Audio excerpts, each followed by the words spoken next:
visionary. Oh my God, goodness, good question. A visionary. I suppose I know somebody like Steve Jobs. Had a vision about what he wanted to do. In the computer industry. It's not an industry I particularly understand, but I first came across the name Apple when I was in the States back in the mid-1980s. He was the guy who was taking on the IBM of this world that everybody thought was, the greatest company in the world, and he proved that he could build a business, although he went through, he left the business for a particular period of time before coming back again, so I think he would be a great visionary.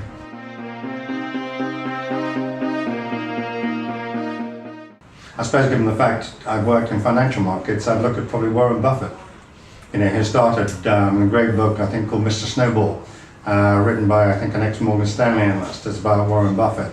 And I think he started effectively his business career when he was about 12 years old, running a paper business and recruiting people to work in the paper business. And I suppose he's been massively, massively successful, certainly in the business sense. And he appears to have a pretty successful ordinary life as well, in the sense of living in the same town and living in the same house.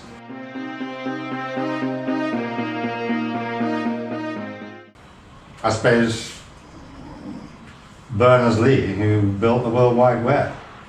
Here's again a guy who nobody ever, in fact a lot of people still don't know. I remember a famous comment by, I think, the CBC producer when the Olympics were in London, and Berners-Lee was mentioned, and she said in her voiceover, they're talking about some guy Berners-Lee, but I don't know who he is, which tells you something about, I think, the world doesn't know how important he has been to us all in the last 30 years.